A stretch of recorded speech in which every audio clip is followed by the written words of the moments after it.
जितनी भी संपत्तियां अंडर एसएसआई होती हैं, एसएसआई प्रोटेक्शन एक्ट में के अंडर में होती हैं, तो वहाँ किसी की कोई बंदिश नहीं है। स्वत्व और अधिपत्य एएसआई का होता है, पुरातत्व विभाग का होता है, और हर व्यक्ति आने जाने को स्वतंत्र है। दुर्भाग्य यह है कि एएसआई भी सर्वे करने आती है तो बिना प्रशासन के सहयोग के उसे सर्वे नहीं करने दिया जाता। एएसआई की प्रॉपर्टी नहीं है।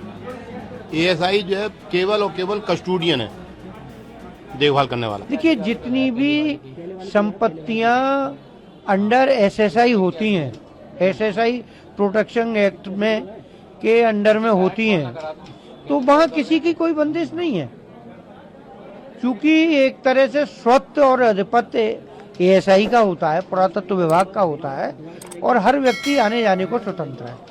लेकिन यहाँ तो दुर्भाग्य यह है कि एएसआई भी सर्वे करने आती है तो बिना प्रशासन के सहयोग के उसे सर्वे नहीं करने दिया जाता। बाकी को तो छोड़िए, जिनकी वो संपत्ति है 1920 से, उन्हें नहीं जाने दिया जाता अंदर। देखिए, इस संबंध में तो कुछ कहना अभी उचित नहीं है, बट है तभी हमने सब कुछ किया है। बाकी तो अब सर्वे रिपोर्ट आएगी, सर्वे में जो भी उन्होंने दिया होगा सर्वे कमिश्नर ने, तो बाकी इस बारे में तो हमें कहना कोई। एफआईआर भी हो चुकी है, और अभी जून में सर्वे के लिए एएसआई डिपार्टमेंट आया था तो उनको घुसने नहीं दिया। ये एफआईआर तो सन 18 की है, तो उन्होंने प्रशासन के सहयोग से सर्वे किया, वो भी स्वतंत्र रूप से नहीं कर पाए। और एएसआई की रिपोर्ट टाइम टू टाइम ये है कि उन्होंने there are so many changes of this building. देखिए, हमने तो नहीं पूछा, क्योंकि ऑलरेडी वो है तो है, हमें जरूरत नहीं है। रजिस्टर्ड हो बहुत अच्छी बात है, ना हो बहुत अच्छी बात है। हमने तो कोर्ट से जो काम एएसआई को करना चाहिए था वो किया है कि भाई सबको स्वतंत्र रूप से जाने देना चाहिए, जबकि एएसआई भी प्रतिबंधित ही है एक तरह से, इनडायरेक्ट वे में। जब वो बिना प्रशासन के सहयोग के वहाँ नहीं घुस सकते, सर्वे नहीं कर सकते, तो वो भी प्रतिबंधित ही है एक तरह से। देखो, ऐसा पहले तो ये थोड़ा सा गलतफहमी दूर करना, सर्वे कमीशन नहीं था, वो एडवोकेट कमिश्नर था। सर्वे कमिश्नर अलग होते हैं, एडवोकेट कमिश्नर अलग होते हैं।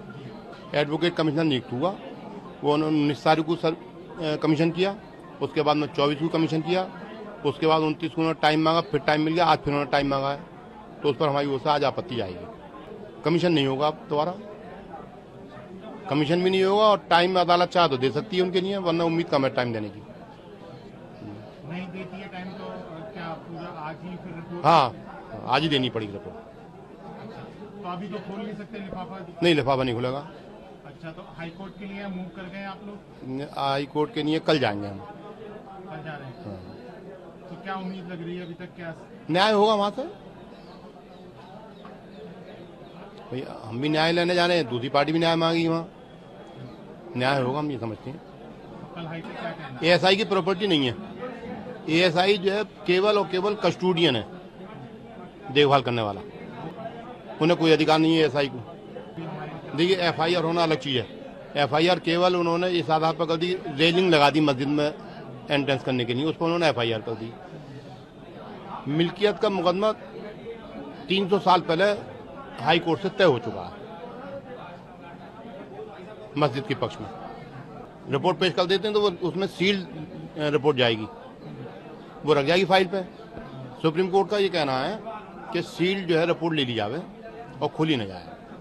कमेटी का रजिस्टर्ड होना ना होना कोई इशू नहीं है, कमेटी है अस्तित्व में, रजिस्टर्ड नहीं है तो इट नेवर मीन्स कि वो जो है अस्तित्व में नहीं है। हाँ, कमेटी रजिस्टर्ड नहीं है तो उसे देखभाल कोई तो करेगा, और रजिस्ट्रेशन जो है फॉर्मल है, उस जरूरी नहीं है, वो दाखिल कर सकते हैं। अदालत कह सकती है उनसे आज ही दाखिल करो।